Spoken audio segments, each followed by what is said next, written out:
Who the hell can wait till morning? Talk now at latenightsportsradio.com.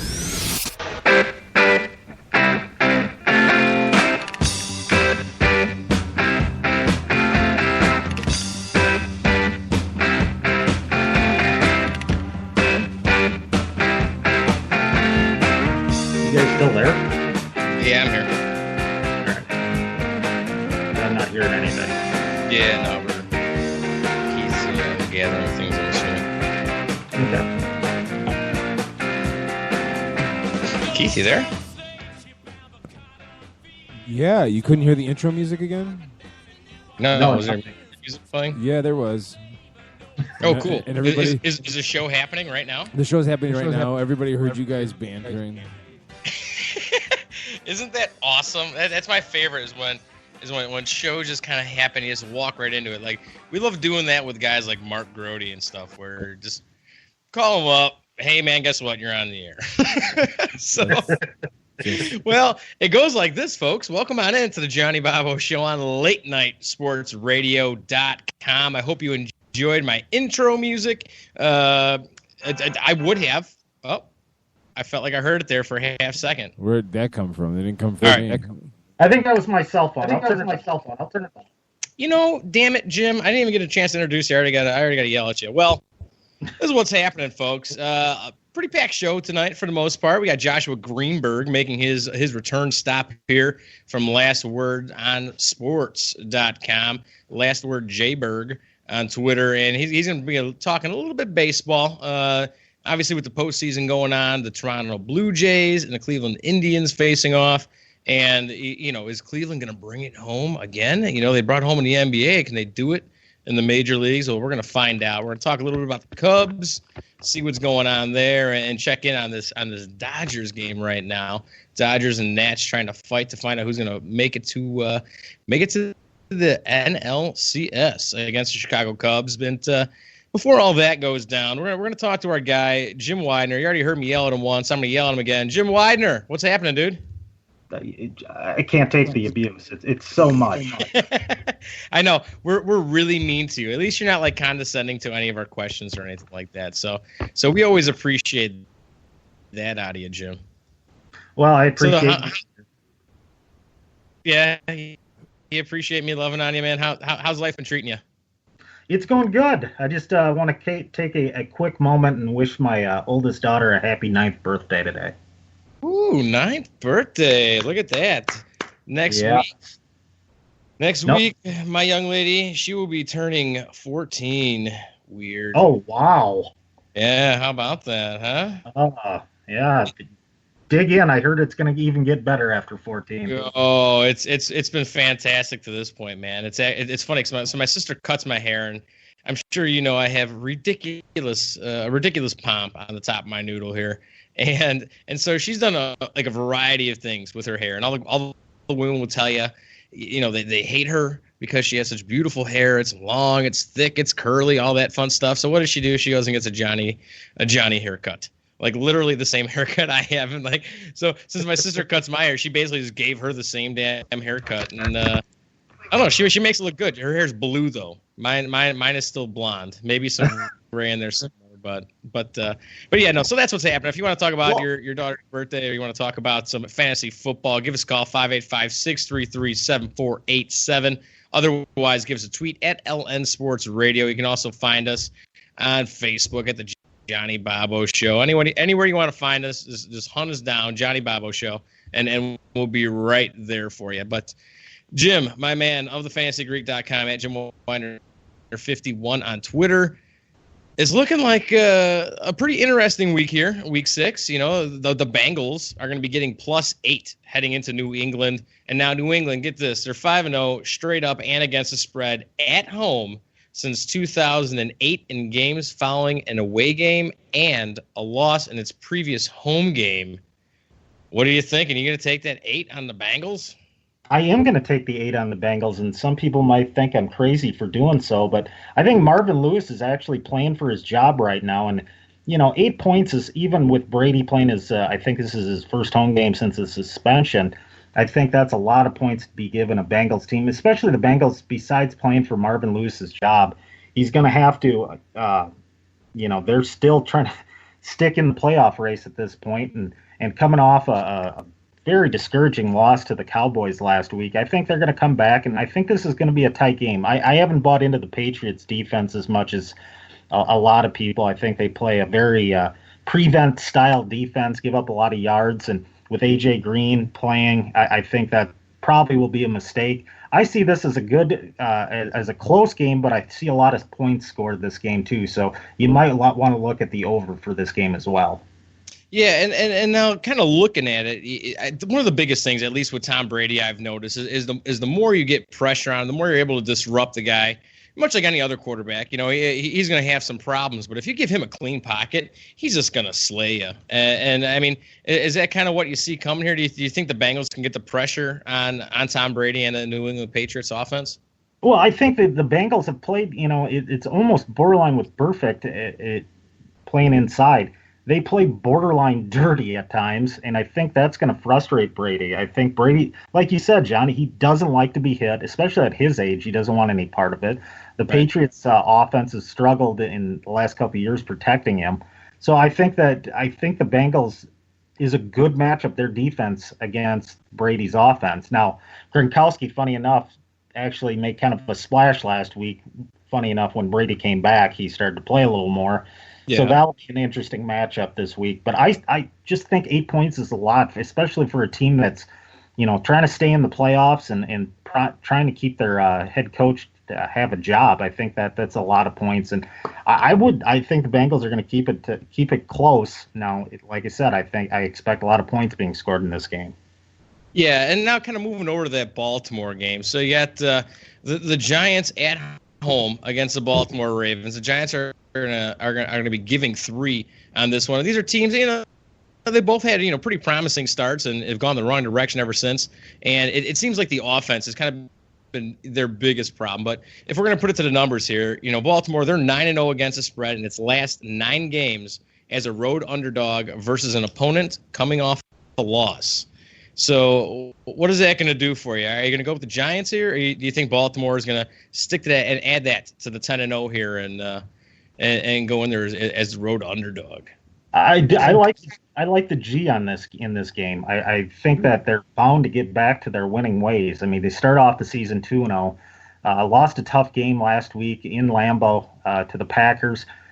Baltimore it's kind of a confusing week for them coming into this game. They fired their offensive coordinator, Keith's good friend Mark Trestman, and replaced him with Marty Morningwig. And I don't even know if that's the answer. I like I said, when the Ravens were undefeated, I found them to be kind of a weak undefeated team. I think Odell Beckham finally got involved a little more in the passing game. Didn't have any unsportsmanlike penalties last week against the Packers. Scored a touchdown. I think it's his first on the year. They got a lot of firepower. Now, Manning is the wild card. I mean, Eli looked terrified for the second week in a row in the pocket like he did against the Vikings on that Sunday night game. So, to me, I really like the Giants coming off. They're bound to get back into this. I mean, they're coming into this 2-3, but they have a lot of firepower on offense. I know their secondary is a little banged up right now, but I don't know if that much matters because the Ravens' offense hasn't got going at all. Even with Marty Morningwig taking over play calling duties, I just don't see it improving at all, and I like the Giants at home. Yeah, but I mean, it's got to be tough to say because when you look at what Manning has done, the Giants at this point, I mean, 2 touchdown passes in his last 4 games. The Giants are 27th in points scored per game at 17.8, and just the protection sucked. The run game sucks even more, 83.6 rushing yards per game. And just looking at the situation for Manning here, I mean the guy's not only been inconsistent with his throws, but was held to 199 passing yards last week, lost the fumble against the Packers, and got shut down by the Vikings. But looking at the Ravens pass defense, they're 5th in the NFL. I mean, this has got to be a tough matchup for him.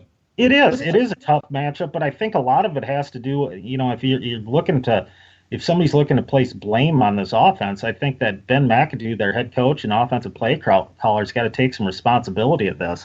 To me, you have 3 of the best wide receivers in the NFL. To not go deep in any of those matchups doesn't make any sense to me. And I would hope that after looking at the tape of the last 2 weeks and not looking to go deep at all during the games, I don't understand it, and I hope to God that, and I'm hinging on this by taking the Giants, that they'll start to throw the ball deep. I mean, you have to eventually, if you have that much power at wide receiver, you've got to take advantage of it, and they haven't the last 2 weeks. There's no doubt about it. I guess I'm playing the odds on them bouncing back after starting off 2-0, and hopefully they get their stuff together and actually beat a Ravens team I'm not that impressed with at this point. Yeah, no, you can't be. And, you can't be too much impressed in this next pick here, or at least the two teams involved. The Jacksonville Jaguars, 1-3, heading into Chicago against the Bears, 1-4. The Jaguars are getting 1.5. And, the way you look at it, they overhauled their defense, during the offseason. Seems like maybe they're starting to get it together a little bit. They're coming off a bye week. The Bears have squandered 500 yards of offense last week in a loss. What are you looking at here when I tell you that Jacksonville is 1-10 against the spread in the second quarter of the season? That's games 5 through 8, folks. So he's Jacksonville's 1-10 against the spread, following a non-division win when facing an opponent with a losing record. Since we started doing this segment on the wagers, I always go with the gut instinct. I kind of go against the numbers, as you probably have figured out by now. The idea of the Bears being favored in a game, even against Jacksonville, kind of stuns me at this point. Now, I understand that they played better under Hoyer. I just don't see this as, that they've turned the corner somehow miraculously and they should be favored in this game. I watched the game that the Jaguars played against the Colts in London. I thought Bortles played a better game. I think the game plan was better. They didn't ask him to throw the ball deep too much. They kind of made him protect the ball. He had 2 touchdowns, didn't throw any picks. I know he was playing a very poor Colts team, but I like Jacksonville in this matchup. I just haven't bought into the Bears. I still watch that 3-4 scheme that they run under Vic Fangio, and I just don't see it as a fit for what the personnel that they got. And I'm going to go with Jacksonville, with the points. I just think that they've got more talent on their team, and I'm hoping that Gus Bradley, and I expect Gus Bradley to get, after getting back in the win column to keep going as the season moves on. Yeah, and I think one of the things where maybe people might be looking as things heading up for the Bears. I mean, I don't know if Brian Hoyer's starting for you this week, but continue pretty good play. In week 5, they're 397 passing yards, 2 touchdowns. That's That's his 3rd consecutive game, as a matter of fact, with at least 300 yards and 2 scores, completing 71.4% of his passes, and hasn't thrown an interception, 140 picks. But I think the biggest thing for me is a guy, Jordan Howard. Pretty good week 4 in his debut, and then 118 yards Sunday. And this is something our producer, we didn't give you your introduction. We'll give it to you in a bit here, Keith. But Keith Areno, how about this? He's the first Bears rookie to surpass the century mark in his first 2 starts. But somehow, you only give him 16 carries. So, maybe it gives you reason for hope, but it also thinks, who the hell's calling the shots over there? Because you got to get more runs than that. Who's calling the shots? Who cares? That's amazing. That is awesome. Come on, it sounded cool. It sounded radio-like. Yeah, when your defense is giving up like 7,000 yards a game and 200 points per game, it's not gonna matter how well you run the ball. You're gonna end up throwing just because you got to try to keep up. It's bad. Yeah. It's awful. It's awful. Margin for error there. It's a lost season. What are you thinking, Jim? On the ash heap of history is where 2016 is going. Again, it goes back to our conversation last week. I don't know what Ryan Pace is doing. I don't know if he's going to rebuild, then rebuild. Then don't start Cutler at the start of the season. Go with Jordan Howard right away. I know Kevin White's now again injured and looks like out for the season. You've got to start highlighting some of your younger players. Yeah. Oh, absolutely. You know what I mean? And there's been some youth on the defensive side that has come through, in all fairness. No, that's true. The thing is, then why? That was the thing that, if you're going to go with a youth movement, why go out and get Freeman and Treface to play inside? Why spend the money on free agents if that's what you're bound to start doing? Did you see the way they got steamrolled all year last year? I mean, it's a good point, but I mean, if it's one or the other to me. You can't. I haven't seen too many times where a team's gone in and try to mix and match. It doesn't work. I mean, in my opinion. Yeah, I think the first round pick of Leonard Floyd. I mean, they haven't had a pass rush since probably 2006. What I mean? Without blitzing, they haven't been able to get home with 4 in a very long time. So I see why the pick of Leonard Floyd seemed tantalizing and even justifiable. But if you're going to pick Leonard Floyd that high, then he needs to be starting he needs to be an every snap starter in week 1, and he needs to be putting up some numbers, and it hasn't really happened. I agree. And then Trevathan gets hurt. Freeman is okay. He's making a crap load of tackles. He's doing. I don't think you can say really that Freeman's been a bust or anything like that. But for whatever reason, they're not able to stop teams from running on them, and it's really, really frustrating when you think about everything that Ryan Pace told us about his plan, and then just the cherry on the crap sundae that is the 2016 season. They go and cut Robbie Gould because we were told that once Connor Barth was available and he was on the radar for a long time, that he'd be a much more affordable option. And Barth is 10 times worse than Gould. So there's no political capital that Ryan Pace possesses anymore. And I think his clock is accelerating. Do you think it's him or Fox, though? I mean, I would think that John Fox has a big part to do as to what this team is doing in terms of who they're bringing in. Don't you think? No, I don't. I don't know how much. I think Pace is the architect. I personally think it's Ryan Pace's show, and I think he's the one calling the shots on this. And it's not Ryan Grigson like, but still, it's not as impressive as what they were hoping it would be. Oh, nothing's Ryan Grigson like, and thank God for that. Good Lord. I agree. I retweeted the other one that Grigson made a comment that him and Joe Pagano are most definitely on the same page. Well, what the hell is the freaking book? Because I guarantee nobody's read it. I don't think those two have talked for like 2 seasons. I don't get it. Get me started on the right. There's a guy who doesn't know which direction to take a team. I mean, right. He brought in aging veterans like Andre Johnson and Frank Gore, and and then Johnson lasts a year after failing. I don't understand what Ryan Grigson's doing besides taking Andrew Luck's career and flushing it down the toilet at this point. Yeah, Grigson, bastard.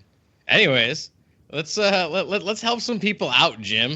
Fantastic stuff again there. Going over some of that over/under stuff with our guy Jim Weidner, 51 on Twitter of thefantasygreek.com. How about some hashtag AskTFG matchups? These are things that people have questions people tweeted to me or sent to me via email, through Facebook, all that stuff, by commenting or even calling in to 585-633-7487. Let's go to, let's see, this is Hoagie. Wide receiver matchup. Quarterback matchup. Blake Bortles of Jacksonville at Chicago, or Joe Flacco of Baltimore at the Giants. Taking a look at the numbers, and as we discussed about the Bears defense here a little bit, you've got Bortles threw two touchdowns last week, didn't throw any interceptions. He's got 7 touchdowns, 6 interceptions on the season. The Bears have given up 227 yards at an average in the passing game this year. Flacco comes into this game. Last week against the Skins, he threw 1 touchdown, no picks, 210 yards, which got Mark Trestman fired apparently, and has 5 touchdowns and 4 picks on the season. The Giants are really banged up in the secondary. This might go against what I said in the betting segment, but I mean they're giving up 262 yards on an average on defense. And then you've got Rogers Cromartie banged up, and Eli Apple, who's their nickelback, had to leave the game against the Packers last week. Now, if you're going strictly off the numbers, you would think that Flacco probably, with the secondary they're facing, would be the call. But I would go with Bortles just for the fact that you got Flacco trying to work under a new offensive coordinator. Might be a little better feelings about Trestman getting fired, although from reports they're not too heartbroken that he lost his job. But I do like Bortles in this matchup against the Bears on Sunday. I'm going to stick with the Jags, the theme of the Jags over the Bears. So I would go with Bortles in this matchup this week against the Bears. Sounds good. How about a tight end deal here? Gary Barnidge of the Cleveland Browns at the Tennessee Titans, or Dennis Pita of the Baltimore Ravens at the New York Giants. That's for Noah. Well, no, I think that Barnidge is actually, he put up 5 catches, 76 yards against the Pats last week in a loss. Doesn't have any touchdowns on the season, a little disappointing after I think he made the Pro Bowl last season. Dennis Pitta hasn't done much of anything at this point. I mean, he's got 28 receptions, 259 yards, very comparable to Barnidge. They also, again, playing the G's, the Giants secondary this week, and the Titans have actually played pretty decent on their pass defense. So on this matchup, if you're picking between the two, unlike I went with Bortles over Flacco, I would go with Dennis Pitta over this one. All right. How about wide receiver situation here for Tim? Will Fuller of Houston at home against Indy, or Deshaun Jackson of Washington at home against Philly? Yeah, I bought into Deshaun Jackson last week, and he only caught 3 balls for 35 yards against the Ravens, who do have a good secondary, but still. Will Fuller, coming off a very tough week against the Vikings, like most teams have done this season, struggled against the Vikings defense. He only had 1 catch for 4 yards. But the best way to break a slump is to play the Colts defense. So I like Will Fuller in this matchup going against the Colts this week. The Colts have given up 301 yards on an average, giving up in the passing game. I would go with Fuller over this situation. The Eagles, who Jackson and the Skins are playing this week, have done a really nice job. I didn't expect that out of a Philadelphia defense this year. They've only given up 193 yards of an average passing. I really like Fuller in the matchup over taking Deshaun Jackson, so go with Fuller in this week. All right, let's keep it on wide receivers. Terrell Pryor of the Cleveland Browns at Tennessee, or Tavon Austin of L.A. at Detroit. That's for Shipley. I'm not a huge Tavon Austin fan. He's more of a slot receiver, and he's not, as good as a Cole Beasley who plays for the Cowboys. He's not even that good of a slot receiver. Pryor has been impressive since moving, from quarterback. I don't know if he's playing for tattoos in the NFL like he did at Ohio State or not, but to me, Pryor would be the matchup, even going against a tough Titans secondary. Pryor's actually their number 1 wide receiver. Now, God knows that their quarterback is, I think, Cody Kessler this week. And, if you look on the other end, Tavon Austin's going with Case Keenum. But I would go for Pryor just for his potential to make big plays in the passing game. So I would go with Pryor in this matchup. Yeah, well, I mean, Pryor, he might be their number 1 receiver, but he's their number, 2 quarterback now, probably on the depth chart there. Didn't he get in the game last week, too? Yeah, they put him in certain situations to spruce it up, I guess, on that Browns offense. But, you look at it, and they just don't have many athletic receivers on their team. Corey Coleman's out, the rookie out of Baylor. So, I mean, Pryor's their number 1 receiver at this point. Now, Austin probably could be considered the Rams' number 1 wide receiver, but if you ever watch the Rams play, it's like watching paint dry on offense. It's really a struggle to watch. Yeah, no, I'm with you on that. So there's your answer. And that's saying a lot, since I'm talking about a Browns offense with Pryor. I mean, that I'm really frowning upon a Rams offense compared to a Browns offense. God, it's so horrible. There's really bad teams there. But, hey, man, it's fantasy. Somebody's got to get the points. You know what I mean? Hopefully somebody will get the ball moving there for Shipley. But let's move it out to Lara here. Tight end deal. Jesse James of Pittsburgh at Miami, or Tyler Eifert of Cincinnati at New England? Well, this is an easy one for me because when I was reviewing it to do my research to be on the show tonight, I discovered Tyler Eifert's out for this week. So Jesse James with Big Ben is going to be leading the offense, and James is actually, he's not a very good blocker coming out of Penn State. He didn't do a lot of blocking. He's a big, taller type tight end who his biggest job is to take Heath Miller's spot, who's now retired for the Steelers. He's got a touchdown on the season, caught 6 balls for 43 yards last week. I like James even, Eifert, even if he does play, but it sounds like he's going to be ruled out for Sunday, so I would go with Jesse James. All right. So, again, we're talking to Jim Weidner. Jim Weidner, 51 on Twitter, thefantasygreek.com, and we'll get into, maybe some of your recent posts here in just a moment, but we need to hit the segment here where we call it One Bad Week or Time to Freak. Guys that had bad weeks, and is it time to give up on them? And let's look at Julio Jones. I hope you're not giving up on him because, 300-yard performance there in week 4. But, week 5, 2 receptions, 29 yards, very quiet night for him in Denver. Now going up against Seattle on the road. Is that a guy you think about sitting this week? That was an interesting one. I looked at that, and, this is just 2 weeks ago against the Panthers. He had 12 receptions for 300 yards. I wouldn't sit him just because of the fact that Matt Ryan loves throwing him the ball. Now, he's going to play a very tough secondary in the Seahawks, obviously. But still, how do you bench a guy who just 2 weeks ago, as a number 1 wide receiver, had 12 receptions for 300 yards? I just don't see that. Yeah, no, I'm with you too. So don't freak out yet, people. No, don't freak out yet. He might have a tough week this week playing the Seahawks, but still, he's still worth a shot starting. And I no need to freak out with Julio Jones at this point.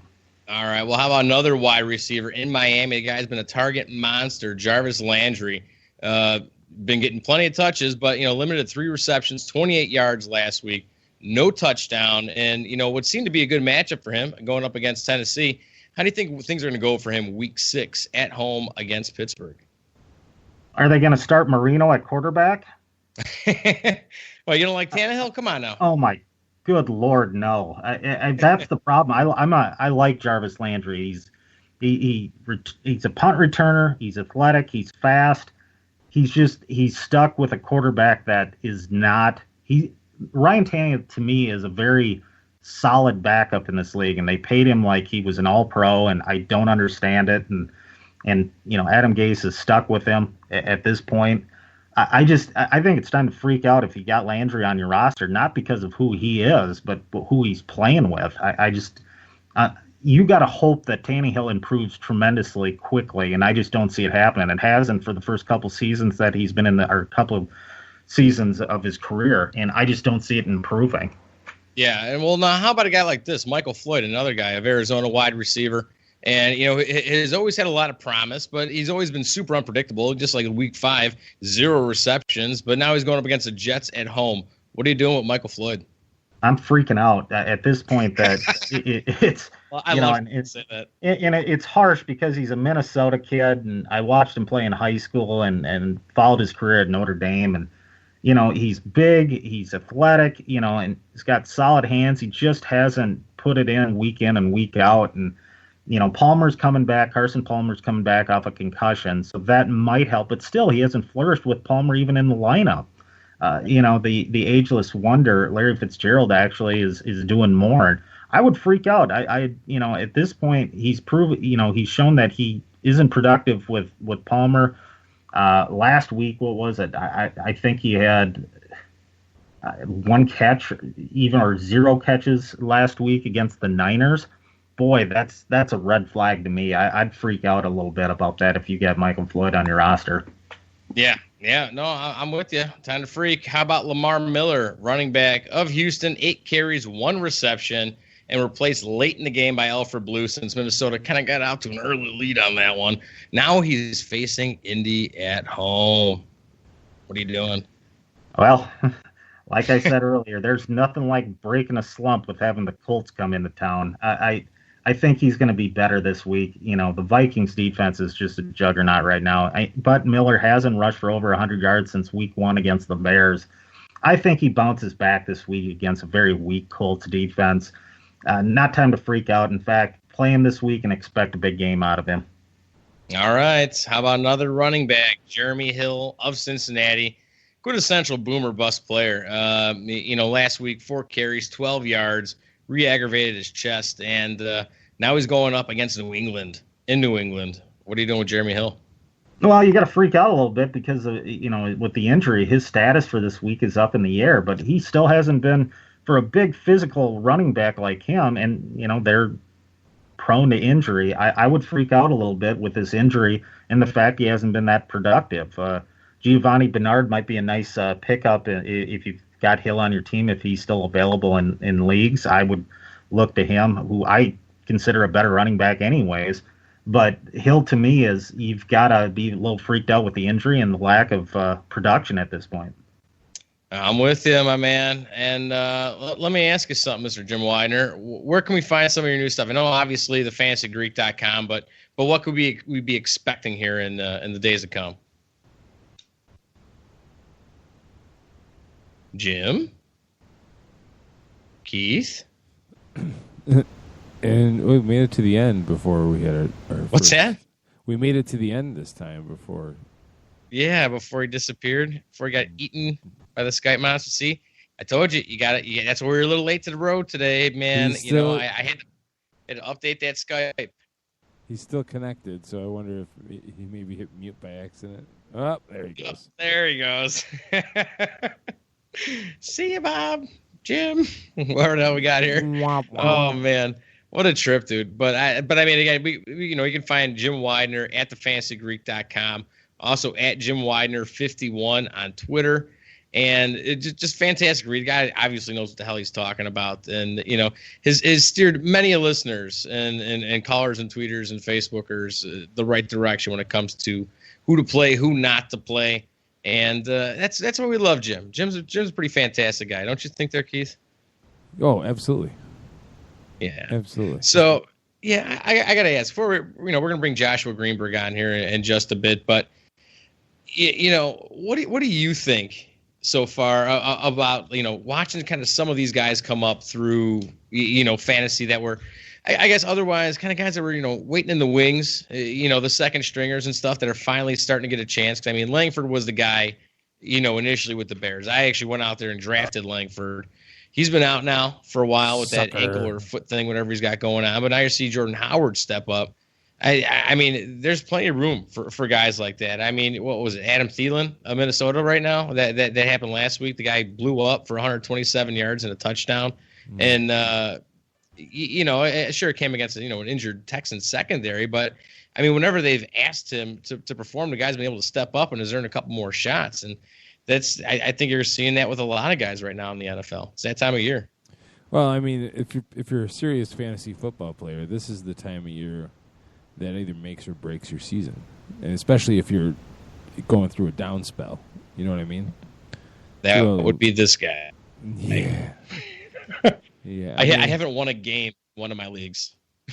Well, I went and I grabbed Hunter Henry, and I stashed Tyrell Williams just in case because I had Keenan Allen, but then Hunter Henry has caught 83 yards and a touchdown in this game in the fourth quarter. So if I had started him, I would have gotten 14.3 points in my league. But I mean, like the guys that I didn't have on my roster at the beginning of the season, like Mike Wallace, he's okay. He's a wide receiver 3. Yeah. I went and picked up Brian Hoyer because Brian Hoyer throws the ball all over the place, apparently. He does, man. I mean, he's made a name for Cameron Meredith. I mean, the guy, Kevin White went down, probably, like I said, probably out for the season, but became a pretty big part of the offense there, man. I think he had 9 catches on 12 targets for 130 yards plus a TD last week. It's not too bad for Cameron Meredith. No, he's a guy that's been on the Bears roster for a couple of years now and has never really shown any of the potential or the ability that has warranted multiple coaching staffs now, I believe. Don't quote me on that, but I think he's been around for a couple coaching staffs. But never really gotten on the field to be able to make an impact. But now he gets his shot and he's answering the bell. So good for him. Hey, yay! Well, that's cool. That happens. And in just a moment here, we're going to connect with our guy Joshua Greenberg of Last Word on Sports. We're going to talk a little baseball, but how did you watch those Cubs games? Obviously, they were insane. Did you actually get a chance to watch them, or were you just stuck watching the highlights? I saw the highlights. Man, it was something. And the one game I stayed up late for, I was actually working at the coffee shop, and it ended up being able to close early that night. And I was like, okay, cool. Closed up a little bit early, got a chance to sit down, watch the game, and the game just kept on going, and stayed up for the whole damn thing, just knowing they could probably come back on them like they have a million times, and how they actually won that series by coming back. Just waiting to catch that moment, man. It's a clincher. You got to stay up for the clincher. There's one thing on my postseason mind right now, and that is I want to see Bryce Harper cry. I would love to see Bryce Harper, and that's what I've kind of said, to this point, was I'd like to see this Cubs National Series. I think would be fantastic. I'd love to see Bryce Harper have a great series. No. I want to see him cry. You want to see him cry? I want to see him lose, and I want to see him cry. Why do you want to see him? Oh, I'm not a Bryce Harper fan. Why not? Well, not a Bryce Harper fan. What's your problem? You don't like his attitude? You don't like his swagger? What is it? His what's the word I'm looking for? His aura about him. Yeah. You don't like his super cool hair? It's his tight jeans. When they acquired Max Scherzer, and he said, "Where's my ring, man? Just size me up for my ring." And then they go out and don't even win the damn division. Shut your face. Play ball. It's that NL East hate. Oh, God. And the Dodgers are up now 4-1 in the top of the 7th with 2 outs. So. Yeah. Hang on. Just send out a little message here. Snake bit Dusty Baker. Womp womp. What? Snake bit Dusty Baker. Oh, yeah. Well, the thing for me is, I would love to see that matchup where he comes and gets beat by the Cubs and they go to the World Series, simply because Dusty represented so much that was just crap about it. Like that entire era, that Jim Hendry thing where it was all duct tape and just piecing things together. And, the way he handled players, the way he probably wrecked a couple arms. I mean, that's up for debate. I mean, you ask Bob Sullivan. Bob Sullivan would get all salty about that. You know what I mean? He hates Dusty Baker and the way he handles his pitching staff. So that's one of those things where, it would just be, it would pull it all together for me to have that happen to Dusty here, because he's just so pissed off all the time, and has been. Like even like when you hear about his old relationships with friends and players coming up through the leagues, you just hear about what a crotchety old bastard he was, even when he was young. It's like, man, come on, loosen up. You're playing baseball.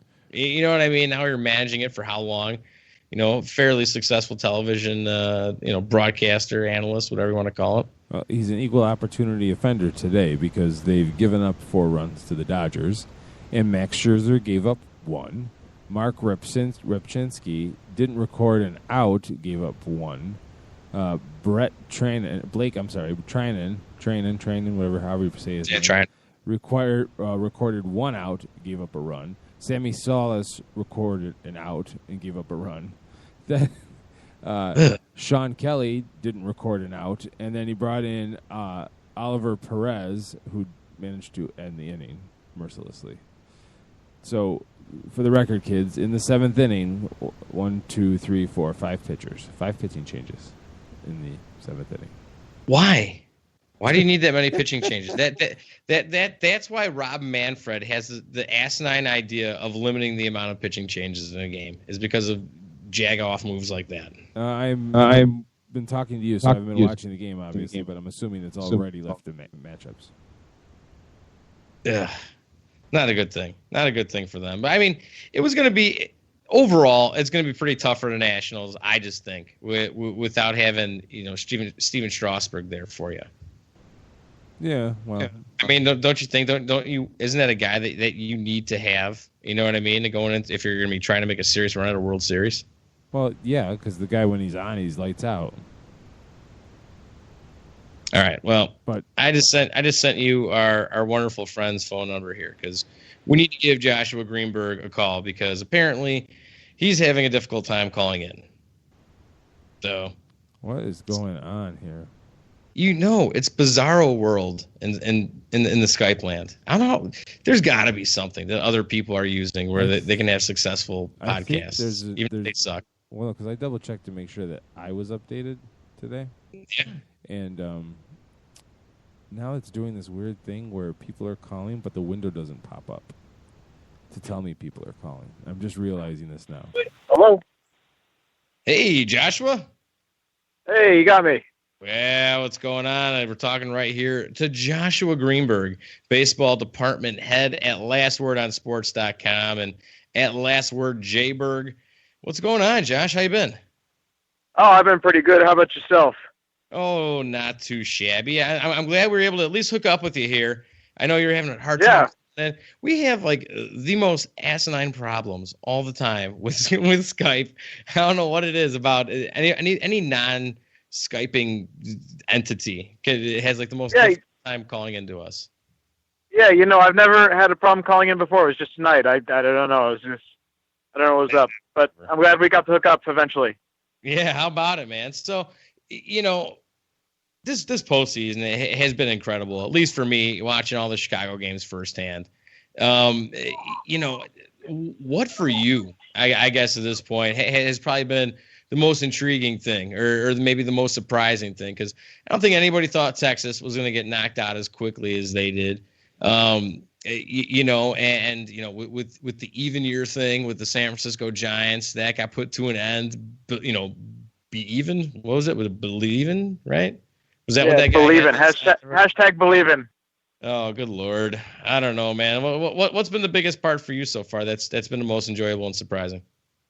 I don't think the Giants are a huge surprise for me. I knew they would give the Cubs trouble just because they seem to be pesky in the postseason, but they just didn't have the bullpen to stay in it. If their starters ever didn't make it past the 6th or 7th inning or 8th inning, they just didn't have the bullpen.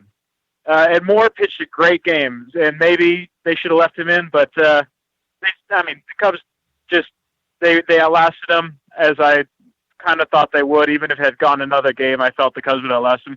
But the most surprising thing for me was the Jays winning that series the way they did, because their offense for most of the season did not resemble at all the dominant 2015 offense we saw from them.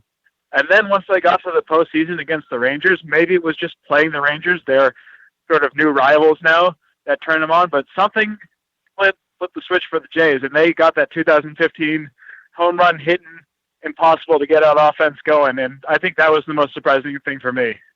Oh yeah, absolutely.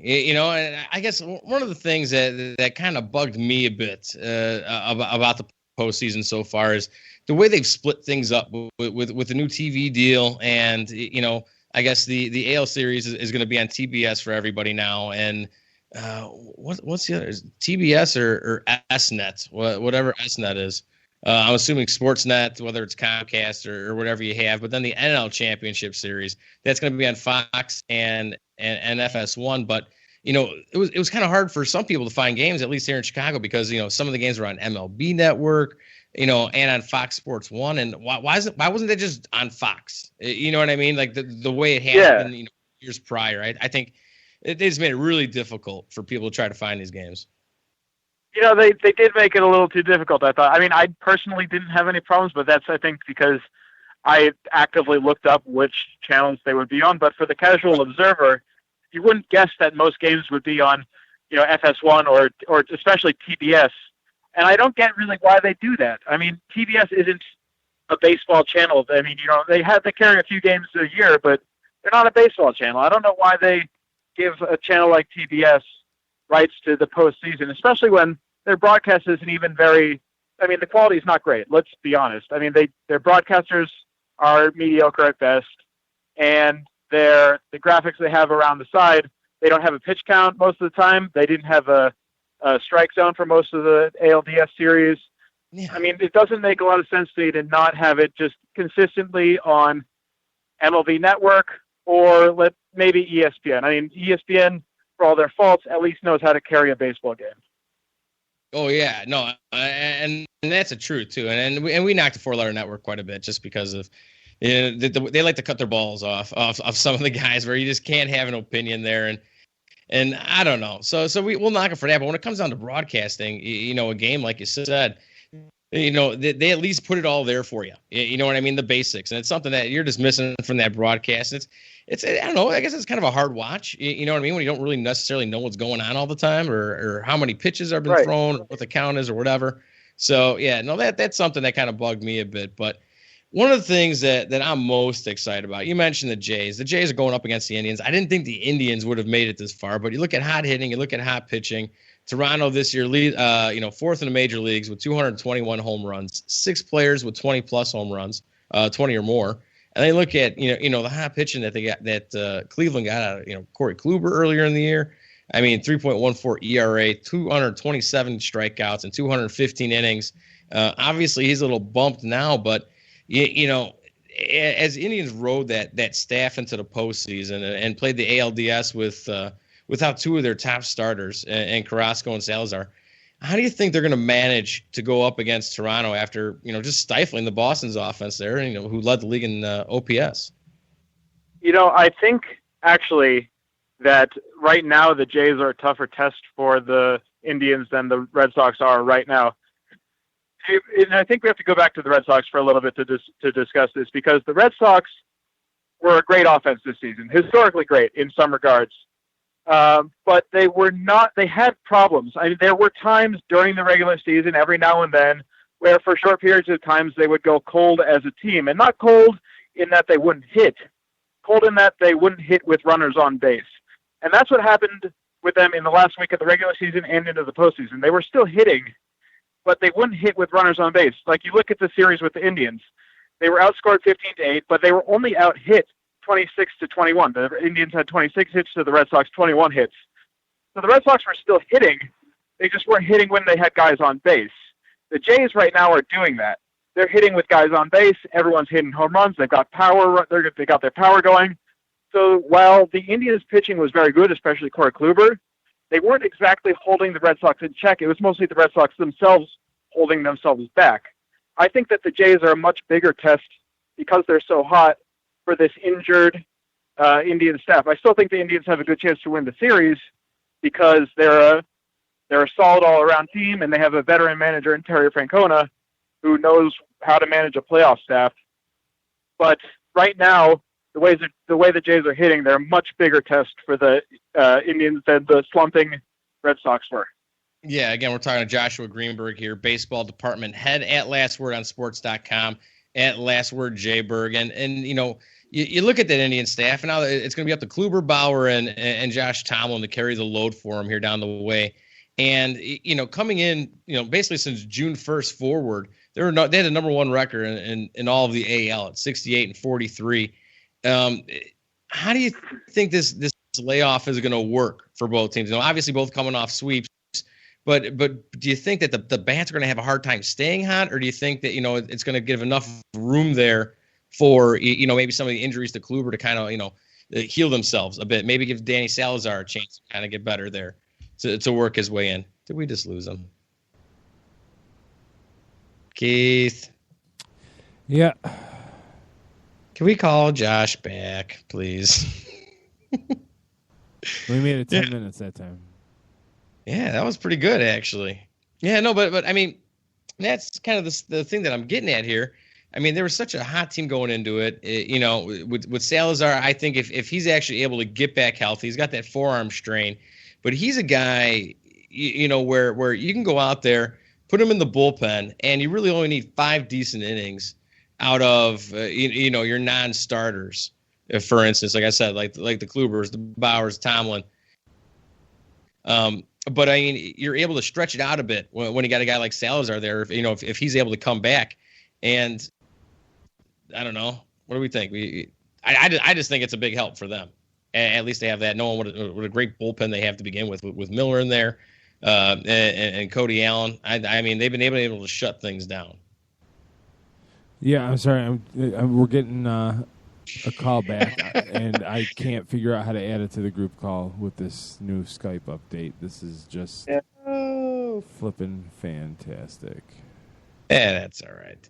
But I mean, like, what I'm thinking, is that you get a long layover like that, and you look at everything that Toronto has done. Like I said, the 221 home runs, and all the talk about power not playing when it comes to the postseason.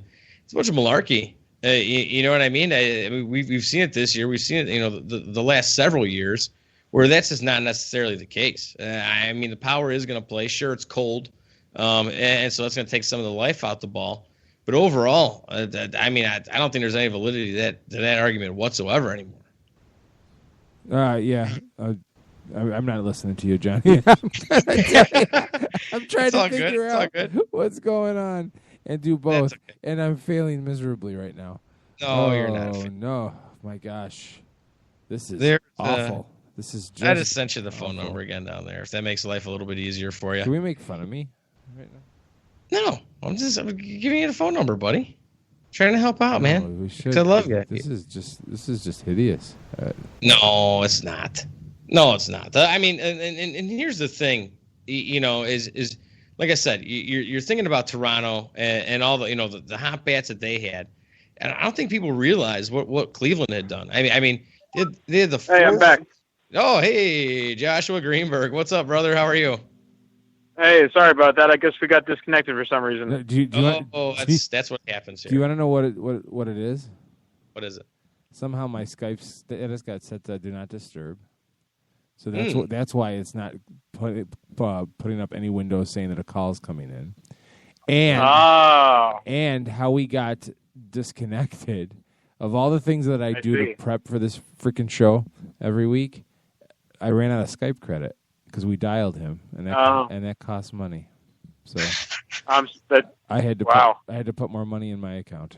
So Keith, what are you doing to me? Good. See, we can't blame Skype this time. We owe Skype an apology for that. This is total an ID 10T error. Right out the letters and numbers there. ID 10T. It was an idiot error on my part. I apologize. Back to the interview.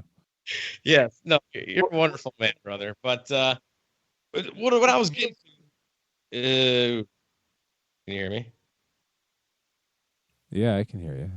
Okay, yeah, but basically what I was trying to say was I think given that long layover, it's going to be hard for the bats to come back, still be hot, and I think it might get a chance for guys like Salazar and Kluber to get healed up a little bit. What do you think about that? Who's that layoff going to help more, Josh? I think it helps the Indians more just because they don't rely on their bats as much as the Jays do. If anything, it'll hurt the Jays because batters rely on that rhythm to stay hot. So perhaps this will cause the Jays to cool off a little bit at the bat. But if it doesn't, if the Jays can stay hot even through the long layover, then I think that they're going to take the series. But I think you're right. In the long run, it has a greater chance of helping the Indians just because they need to get their pitching staff healthy and they're not as reliant on those hot bats. Yeah, and you do look at Cleveland, and I kind of mentioned this right before you jump back on with us. You look at Cleveland, and I don't think anybody would have thought that they had scored, the fourth most runs in Major League Baseball. That really shocked me. But, a lot of it has to do with the two low-budget signings. They brought in Mike Napoli, 34 home runs, 101 RBIs.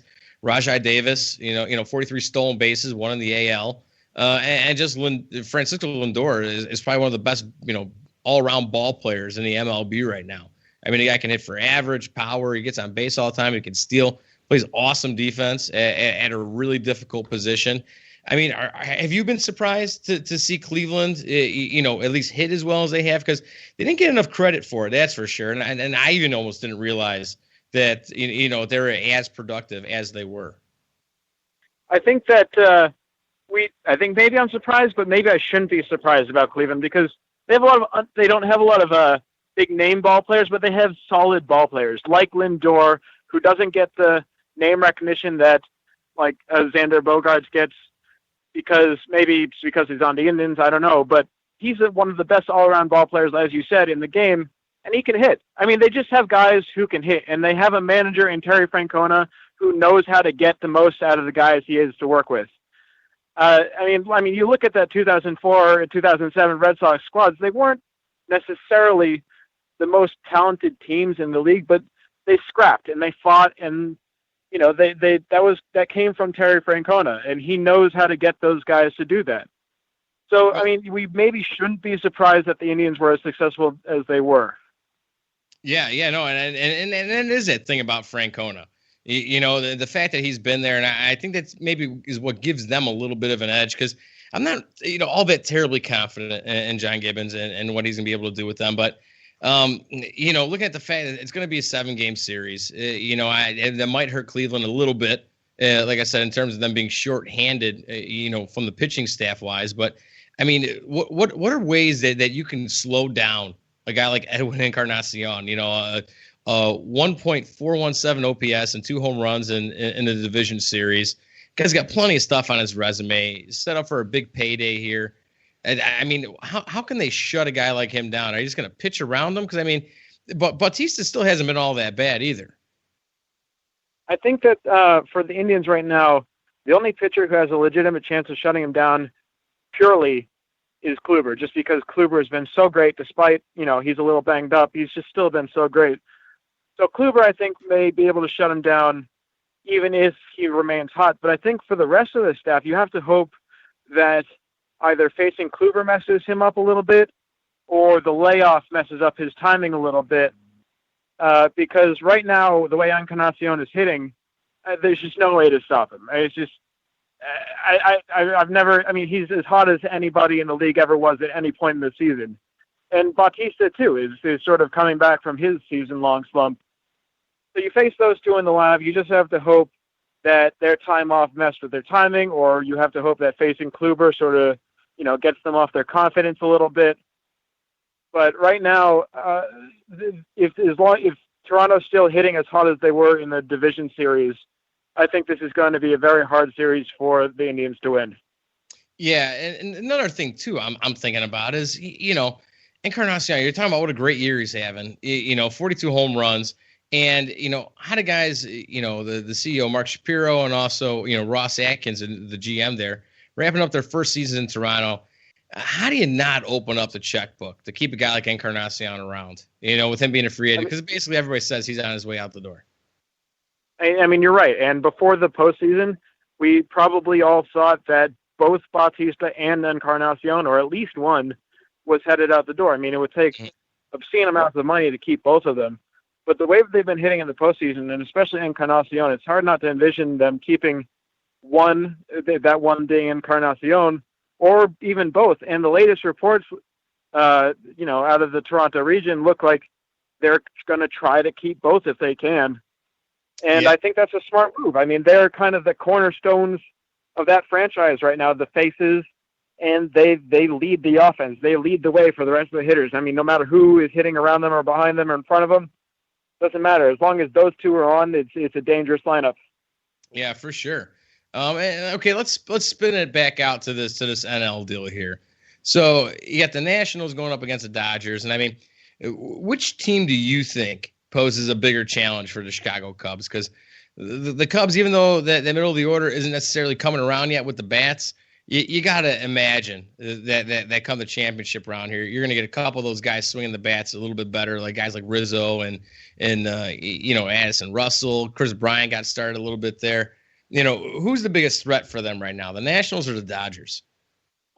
Before this division series between the Dodgers and the Nationals, I would have said the Nationals, and I probably might still say the Nationals just because I think they're a more well-rounded team. They're a more experienced team. But the way the Dodgers have played the Nationals in this series, I mean, they fight as well as anybody. And the last I looked, I'm not looking at the game right now. The last I looked, the Dodgers were ahead 2-1. Right. Dodgers could be. I checked. Oh, wow. So the Dodgers could be, as big a threat as the Nationals could have been. To be honest, I don't think that either team is really a threat to the Cubs. But if they can sort of quiet down the middle of the Cubs order a little bit, the Dodgers might have the pitching to squeak through that series. Oh, and look at this. It's getting interesting now. Okay, so on top of the seventh inning there, Dodgers put up 4 runs, okay, after being down 1-0 since the second inning. And the Nationals come right back in the bottom of the 7th here, put up a 2 spot. And it's 4-3 now here in the bottom of the 7th between the Dodgers and the Nationals. And, one of the things that I think has been impressive was seeing the way that, when Kershaw went down, the way this team, almost seemed to have played better during his absence, and in terms of maybe they did have a little bit more of a fight or something, or maybe players, got a little bit more focused. But I feel like a lot of that's got to do with a guy like Dave Roberts. I mean, how impressed are you with what Dave Roberts has done with the Dodgers this season? I honestly don't think enough can be said about the jobs Dave Roberts did. I think, in my opinion, I know, everyone's going to say Joe Madden deserves manager of the year because of how good the Cubs are. They got the best record in Major League Baseball, but he didn't have the things to overcome that Dave Roberts did. I mean, that the Cubs roster is loaded with talent, and they didn't really have any injuries to deal with that, nothing significant anyway this year. Roberts, he doesn't have the same kind of talent level that Joe Madden's working with, and he had tons and tons of injuries to work around, even to Clayton Kershaw. He lost Kershaw for a majority of the season, as you said, and they managed to not only power through that, but play better during his absence. And I think that obviously starts with the manager. I mean, he's the guy who runs the clubhouse, who motivates the guys, who rallies the team around him. If you don't have a guy like Dave Roberts, who has the playoff experience and who has the experience rallying around very difficult odds, as we saw in the 2004 ALCS, I mean, that kind of experience that he has and that kind of leadership that he has, and that can't be understated, I think. Yeah, and when you look at manager of the year, obviously, like I said, a lot of people want to point the finger at Joe Madden.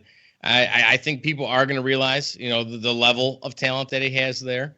When you look at it, dating all the way back to 1983 when they first started this whole thing with the Manager of the Year award, only one guy has won it in back-to-back years, and that would be Bobby Cox in 04 and 05. And that's just a tough feat to make there. But I don't think you can say enough. I mean, at least for Madden last year, he meant so much to that team in terms of giving them all those extra wins. I think they try to find ways to calculate how much a manager can really affect the win one way or the other. And I think he had a lot more to do with it last year, and a lot this year has to rely on this guy just having fantastic seasons, which just makes you look smarter. I mean, look at the Ozzie Guillen situation in 05, where that was every single person on that roster was having a career year except for like Shingo Takatsu, and it really panned out for him. So that's just kind of one of those things where you just got to take it with a grain of salt, I guess. But I mean, say Washington does advance here. Okay, how is their pitching staff going to hold up over a 7-game series against the Cubs without a guy like Steven Strasburg? Honestly, I don't think it will. The Cubs are just too dangerous. They have too many hitters up and down that lineup who can do damage. I mean, it's as a complete lineup as you'll find in Major League Baseball. And the Cubs have, I think, the rotation to deal. If any team in the National League has a rotation to deal with the Cubs, the Nationals do. But I just don't see the Cubs losing to the Nationals. To me, right now, it looks like the Cubs year. I'm not impressed with the American League teams. They're not solid. The Indians have a good all-around team, but they're injured. As we said, the Jays, they can hit when they're hot, but if they get cold, then their pitching's not good enough.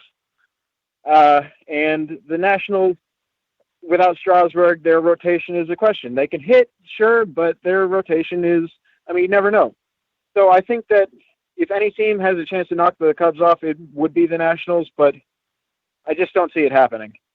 Yeah, and one of the things that has been really impressive is the way that Javi Baez has stepped up and kind of become the star so far, at least offensively and defensively for the Cubs. Were you able to watch any of those games? And I'm sure if you watch any of the highlights, you've seen just the miraculous plays that this kid makes. And I was very proud of FS1. They had a great montage of simply the tags he makes.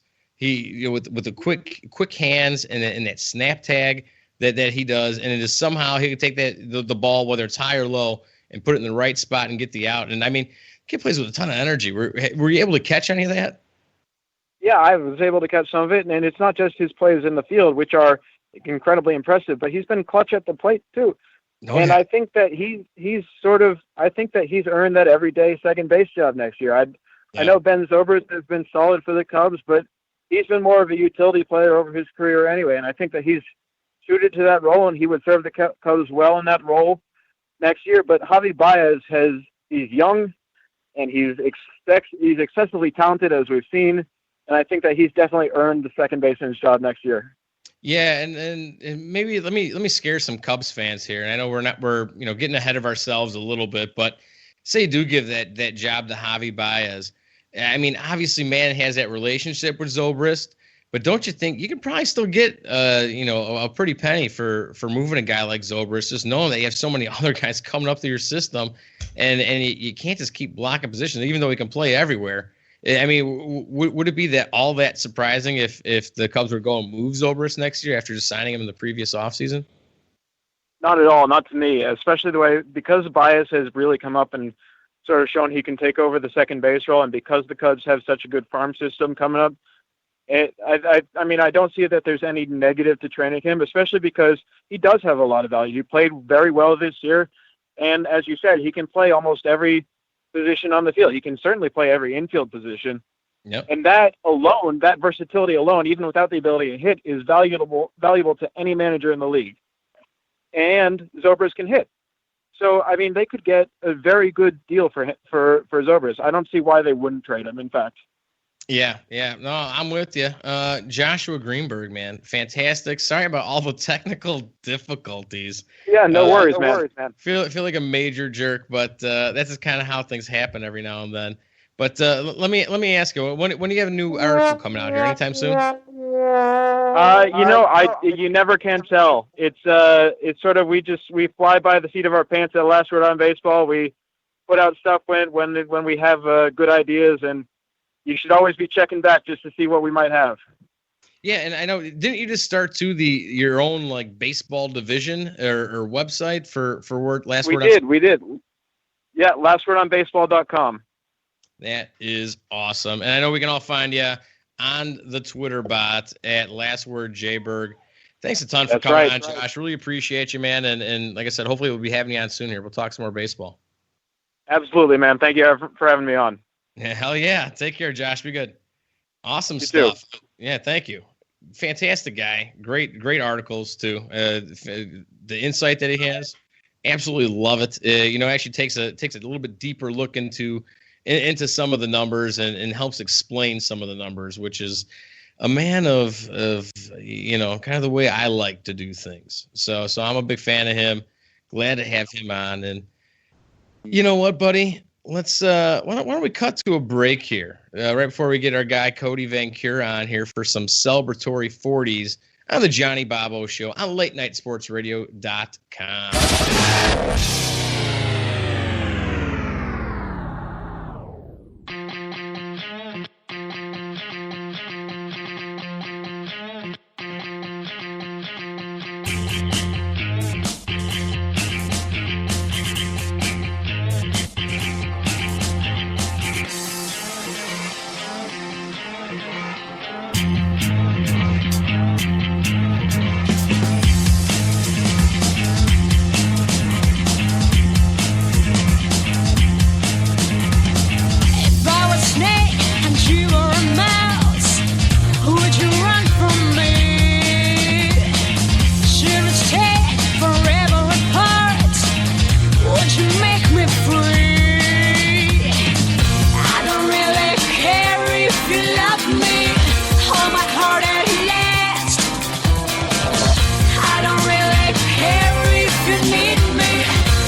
Who the hell can wait till morning? Talk now at latenightsportsradio.com.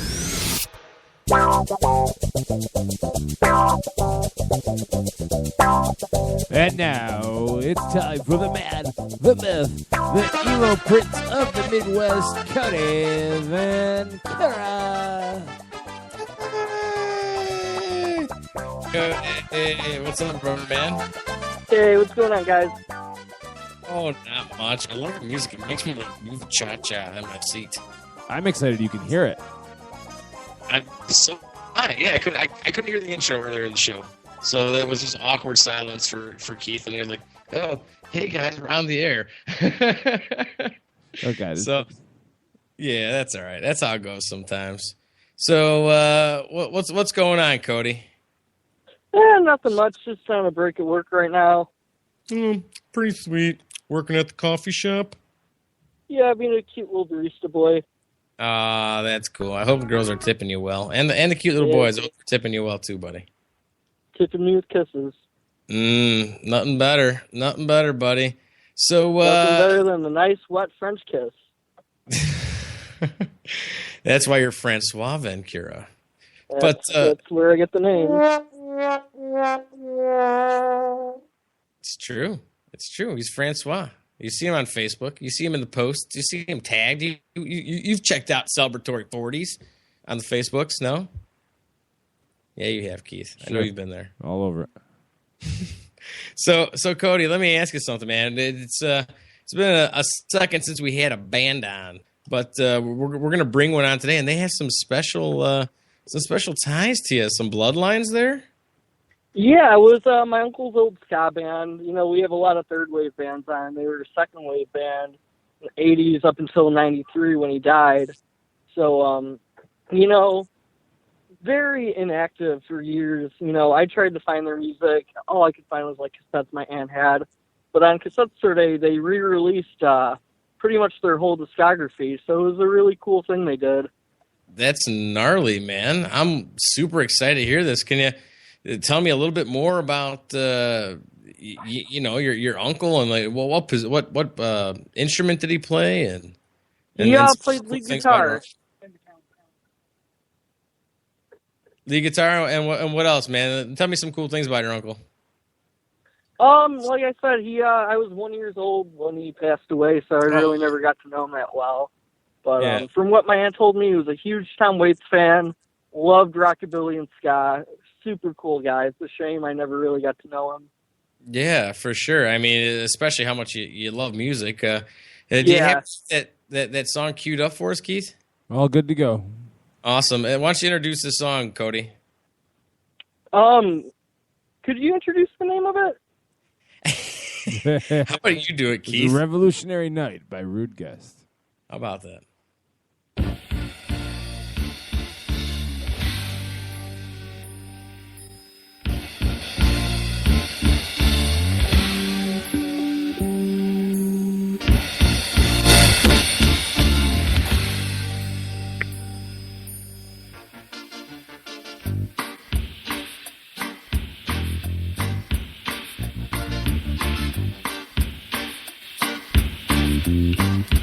In a revolutionary night. In a revolutionary night. In a revolutionary night. I've got to go, I've got to know it. In a revolutionary night. In darkness I can't be seen. In a revolutionary night. I've got to see it, got to be there. In a revolutionary night. Hope no one's looking for me. In a revolutionary night. I don't believe what I see. People are fighting out in the streets. Children are hiding under their beds. People have gone right out of their heads. In a revolutionary night. In a revolutionary night. In a revolutionary night. The smoky hazy fires burning. In a revolutionary night. The people try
revolutionary night. A kamikaze bomber driving in a revolutionary night. A sniper high in the tree in a revolutionary night. A water cannon and a tank truck in a revolutionary night. Hope no one's looking for me in a revolutionary night. I don't believe what I see.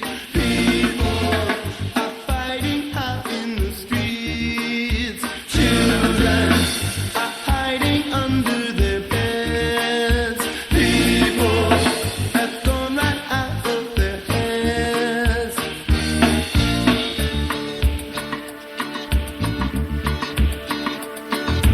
Please set me free and I'll always be out of touch, out of sight, out of mind. Don't make me stay, I'll go far away, and I won't be so easy to find. Just let me leave so I can't receive all those thoughts that they put on the air. Please let me go, I don't want to know who they are, what they want, I don't care. In a revolutionary night.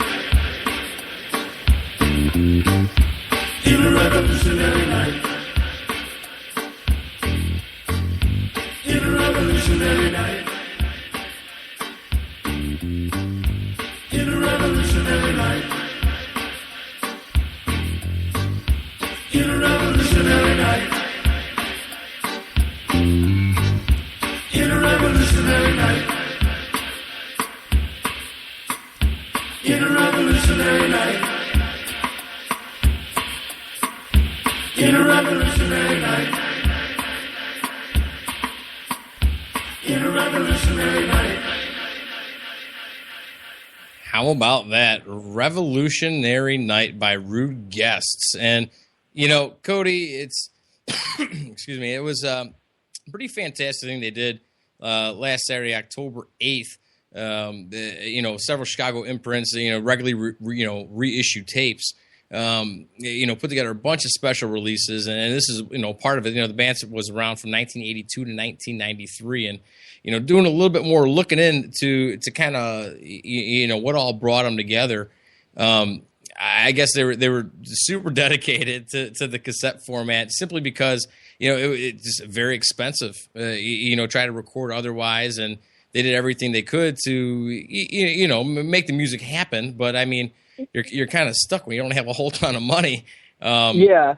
Yeah, and I guess one of the surviving band members, Kurt's brother, Paul Schroeder, he really wanted to push, the guy that put this whole thing together into making a vinyl press. Yeah. That'd be great. So we went there. So I actually got pizza with Paul after the event happened. Sure. And, he's still best friends with my aunt. So it was really cool talking to him and hearing stories about my uncle. All around, I'm really glad they did this. Cassette Store Day started in the UK. I'm really happy that they're doing it now in the States where, smaller bands like this could, have special days. Yeah, and I mean, isn't it just kind of weird just to think that, a store is actually doing, a cassette store day? I mean, it seems kind of weird, but, I mean, there's still got to be, as much as people are into vinyl, there's still got to be people that are into cassettes now. Oh, yeah, man, there's a huge market for cassettes now. Yeah, that's kind of, do they still sell new tape decks, or how does that work? Yeah, no, they still sell new tape decks. I wonder if people know how to wind them up. You got to use a pencil. Pencil in there, wind that bad boy up. But no, that's fantastic, man. I'm really going to be looking into them. I like that a lot, man. But so Cody, this thing is always fun for me. But one of my favorite shows growing up was Fraggle Rock. And apparently it's going to be coming back to HBO in 2016. It's pretty much 16's only good news. What do you think about the show Fraggle Rock? You ever watch Fraggle Rock? I never actually got around to watch it, but I'm really excited to see it be brought back. Hopefully it's not just, a nostalgia trip. I hope they actually put work into it and make it good. I think they could, man. You know what I mean? It was a Jim Henson thing, so it was all about the puppets. Yeah, and what they did with the Muppet great. Show last year, I have a lot of faith in the Jim Henson Company. Well, good. How much faith do you have in a band like Taking Back Sunday? Apparently, there was an article on Nylon.com saying that 10 years later, the emo idols Taking Back Sunday are better than ever. I listened to the new album. I wasn't that impressed with it. I'm going to have to give it another go. Bland. I thought it was bland as hell. I tried giving it like a legitimate, thought. You know what I mean?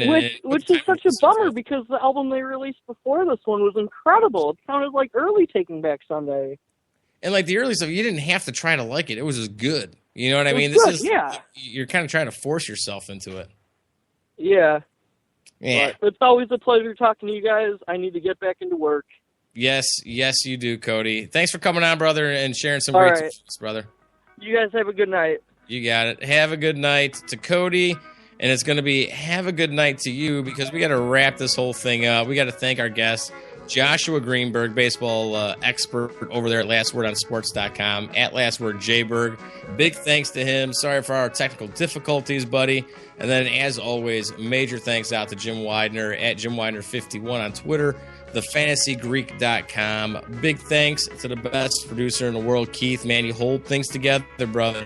You don't get flustered. I'm telling you. You are a wonderful man and much appreciated. And also, thanks to all of you that sent in your hashtag AskTFG questions.